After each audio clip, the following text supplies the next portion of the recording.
I'm showing up as an investor for the last 30 years, consulting as many years, coaching businesses for about 15 years. And I started a mentoring program that we call Peers on Demand as a way to be able to connect leaders with trusted advisors and be able to do business, joint ventures, refer business, coaching, consulting, and mentoring successful peers.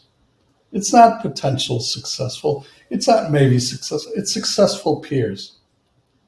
So that relationships excites business, joint ventures, and global growth.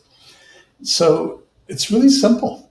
Now, for me, now it's simple for my peers that I reach out to. Here's the thing that's shifting in the marketplace. And she alluded to this when she put up the graph about the timeline of all these social networks. It started here. And then she said, nothing new has happened, except she's wrong. There is something new. So what is next? And I thought of it because I've been in this part. Well, AI is here, and I'm also stepped into it, but AI is going to help us. It's another tool, just like Microsoft Word or Excel. It's just a tool. But if you use it really well, it'll get you further. It's like having an assistant or multiple assistants, and that's a little bit different than what I was thinking. But what I'm thinking is, and it comes from also the philosophy of Gina Bianchini, who started Mighty Networks about X years ago. But she finished her book. Her book came out in December, and I read about it. And I didn't know much about her, except that she had and knows the founders of LinkedIn. She's in Silicon Valley. She knows where Steve Jobs' garage was. She's in that realm. And I thought, oh, that's a pedigree. You've got the background of that. All of a sudden, by reading her book and understanding her background, it elevated my opinion of her as a leader, CEO, a founder of what's next. So she's gone through this thinking with the founder of LinkedIn. I forgot what his name is. And he, of course, shares some thoughts and ideas to her. And where they split up, I'm not quite sure. But where she's at now is we each, one of us, Juanita or Con or Rocky, create our own network. We create our own network. So why do we do that? Because when we have a particular client segment that we pursue, they come to us. They become our network. They become part of us. We provide some feedback or input. We provide content. We provide a community of like-minded peers that also can enter thoughts, ideas, contacts, comments, but more importantly, a relationship. The relationship starts at whatever level, because what I'm finding is I can have a really great going relationship with somebody and another one takes a longer time. And so my background in sales is always, well, let's push them right now. We need to do something right now.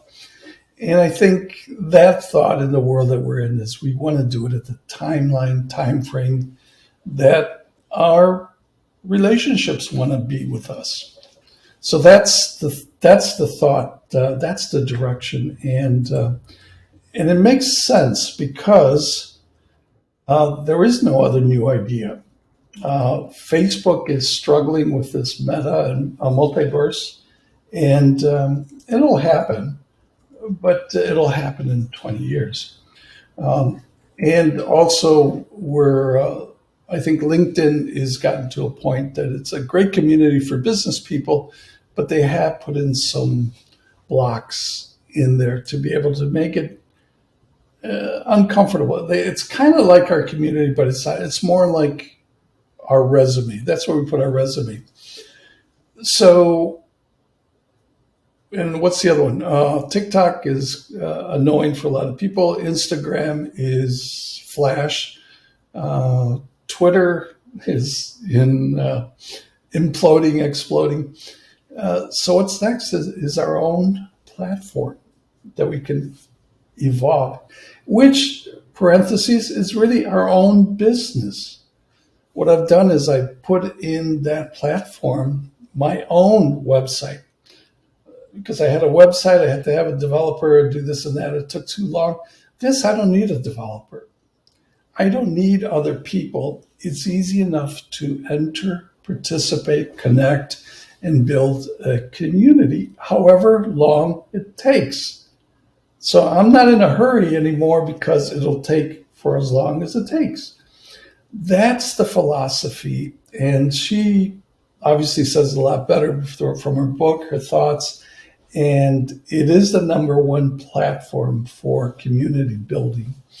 And they've made it easy, especially easy with their new Spaces upgrade that they had in December. They call it a culture platform, which is really intriguing, which I thought at first was more salesy, but a culture platform. And so that starts to resonate. And here I can develop courses. I can develop assessments. I can have my space that I couldn't do easily with the website I had.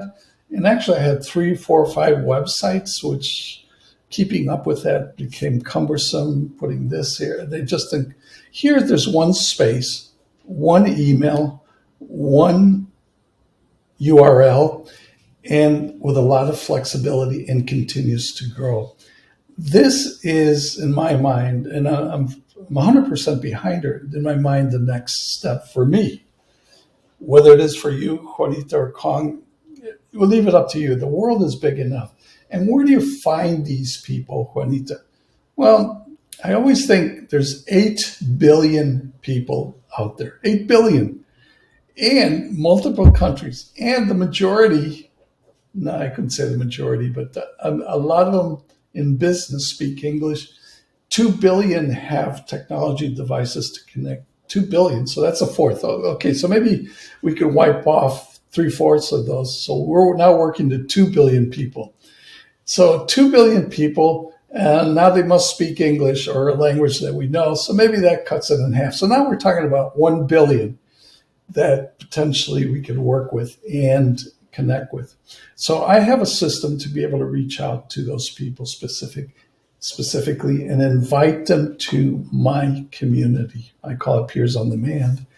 And when they do that, they could linger, they could connect with other people, they could enter input. There's a lot of flexibility. And I've created events. That's my hook, events. I want to talk to these people. I can't, occasionally I talk to them one-on-one, but boy, that's time consuming. But one-to-many, that we can do. And with the technology, we can have, I know I could have 100 people. I think the most I've ever had was 54.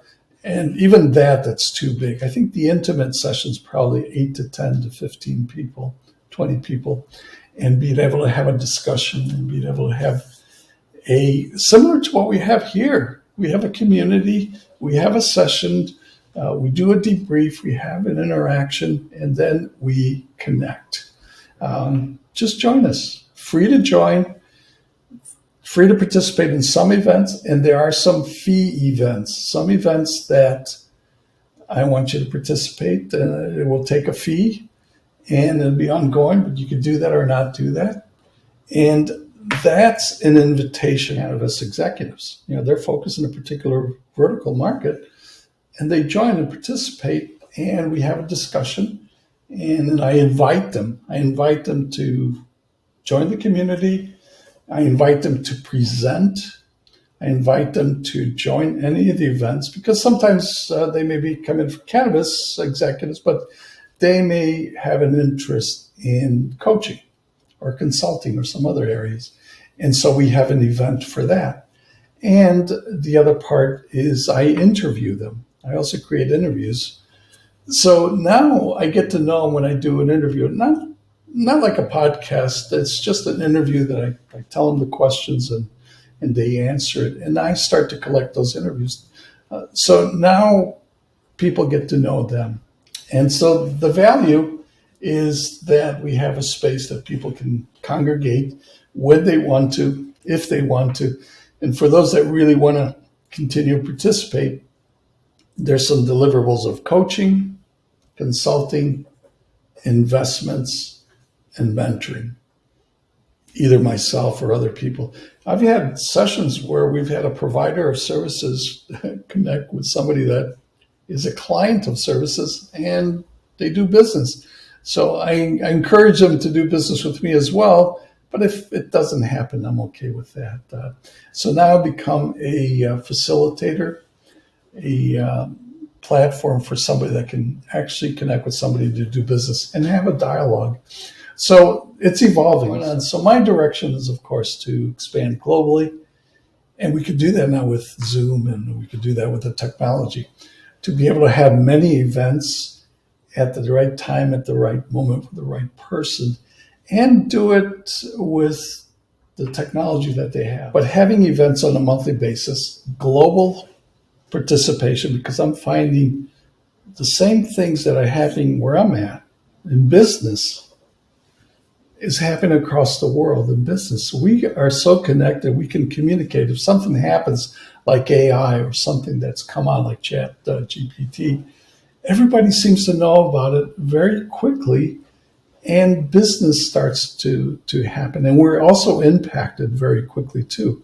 The war in Ukraine, the inflation, the upcoming recession, if there is one, the climate change is really going to affect us. So connecting globally, being able to have a dialogue, figure out how we can work together. And for me, that the best way is asking somebody, tell me about you, what do you do, and who do you serve, and how do we work together?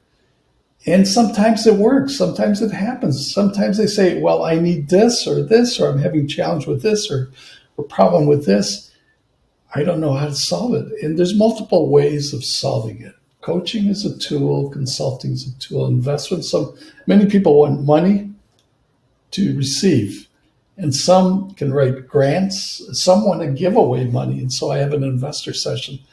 So it's a community-focused area globally with event-focused, and have it frequently.